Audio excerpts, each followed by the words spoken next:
जय माता रानी दोस्तों, आप देख रहे हैं आपका अपना YouTube चैनल व्रत त्योहार कथाएं। मैं हूं आपके साथ रिमझिम शर्मा। पितृपक्ष देखिए, साल 2025 के पितृपक्ष चल रहे हैं। अभी पितृपक्ष सर्वपितृ अमावस्या पर समाप्त होंगे। जो भाद्रपद मास की पूर्णिमा तिथि होती है, इस दिन से पितृपक्ष की शुरुआत होकर सर्वपितृ अमावस्या, जो कि अश्विन मास की अमावस्या होती है, उस दिन समाप्त होती है। तो पूरे 16 दिनों का पितृपक्ष होता है।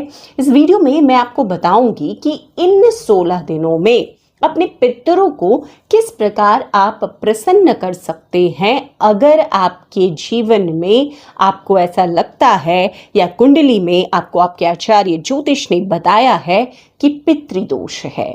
देखिए, पितृदोष के संकेत होते हैं जो हमें ये बताते हैं कि आपको अपने पितरों को प्रसन्न करना है, क्योंकि वो आपसे अगर नाखुश हैं तो ये जो सभी परेशानियां मैं बताने जा रही हूं वो आपके जीवन में होते रहते हैं, जिससे कि आप अपने जीवन में हर प्रकार से परेशान रहते हैं और उन्नति तरक्की नहीं कर पाते।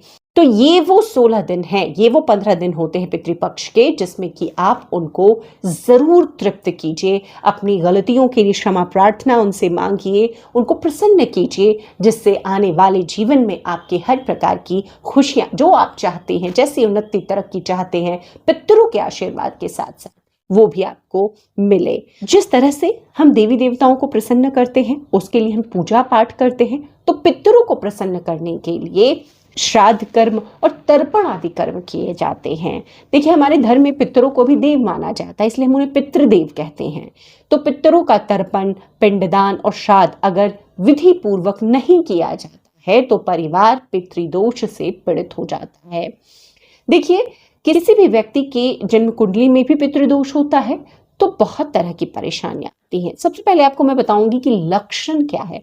देखिए, वीडियो अगर पसंद आए, इस तरह की जानकारियां अच्छी लगती है तो वीडियो को सबसे पहले तो लाइक कीजिएगा, ज्यादा से ज्यादा लोगों तक शेयर कर दीजिए, क्योंकि यही वो समय है जिसमें वो अपने पितरों को प्रसन्न कर सकते हैं। उसके लिए जो कर्म मैं बता रही हूं वो कर सकते हैं, क्योंकि सबसे अच्छे जो साल के पितरों को प्रसन्न करने के दिन होते हैं ना, यही 15 दिन होते हैं। तो सबसे पहले पितृदोष है, इसके लक्षण क्या है ये आप समझ लीजिए।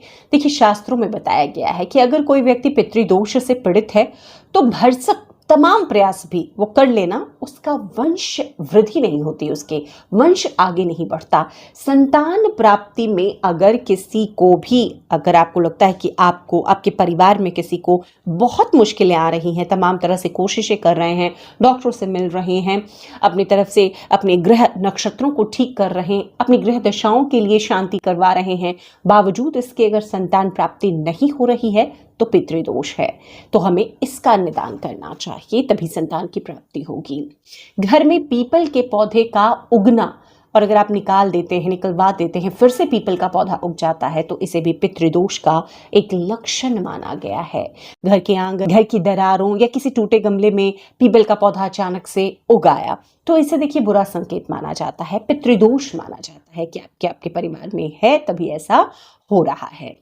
अगर तीसरा, अगर व्यक्ति को बहुत मेहनत वो करता है, बावजूद इसके उसकी नौकरी में, उसके व्यापार में परेशानियां ही रहती है, उलझने ही आती है, जिस प्रकार से वो चाहता है कि व्यवसाय आगे बढ़े, नौकरी में प्रमोशन हो, उसे नहीं मिलता, तो इसे भी पितृदोष का एक संकेत मानना चाहिए, क्योंकि पितृदोष होने पर तरक्की आप हासिल नहीं कर सकते।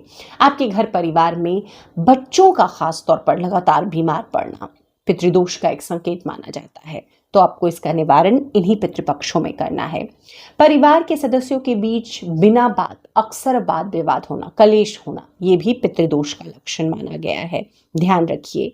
देखिए, जीवन में देखिए छोटी मोटी दुर्घटनाएं आम बात है, लेकिन अगर ये दुर्घटनाएं बहुत ज्यादा हों या एक के बाद लगातार होती रहें तो इसे मान लीजिए कि पितृदोष के संकेत आपको मिल रहे हैं, पितृदोष का निवारण आपको करना चाहिए। अब पितृदोष निवारण के लिए देखिए क्या करना चाहिए, यही वो समय है जहां पर आपको ये सभी उपाय कर लेने चाहिए। देखिए, शास्त्र वर्णित है ये कि पितरों की शांति के लिए उनके नाम का भोजन और जल आपको पितृपक्ष में जरूर निकालना चाहिए। दूसरा, पितृदोषों से मुक्ति पाने के लिए पितृपक्ष में पितरों के निमित्त पिंडदान करवाइए, तर्पण कीजिए, श्राद्ध कर्म कीजिए, बहुत ही आपके जीवन में ये शुभता लेकर आएगा।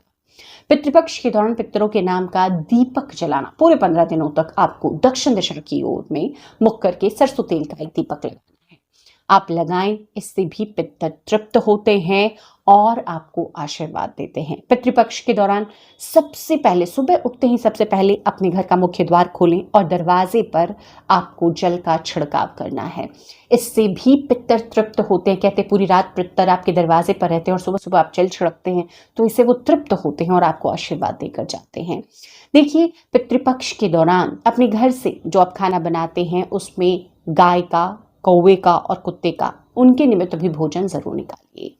देखिए, पहली रोटी जो है वो रोजाना आपको गाय के लिए पूरे पितृपक्ष में निकालनी है। देखिए, सभी लोग तो पूरे साल निकालते हैं, अगर आप ऐसा नहीं कर पाते, लेकिन पितृपक्ष के दौरान पहली रोटी पूरे पितृपक्ष में आपको गाय को खिलानी है। आखिरी रोटी आपको कुत्ते के निमित्त देनी है, और वे को भी आपको रोटी का एक टुकड़ा, ये जो आप बनाते हैं, देना चाहिए। और नियम से जो श्राद्ध तर्पण के दिन आप भोजन कराएंगे वो तो आप कराएंगे ही।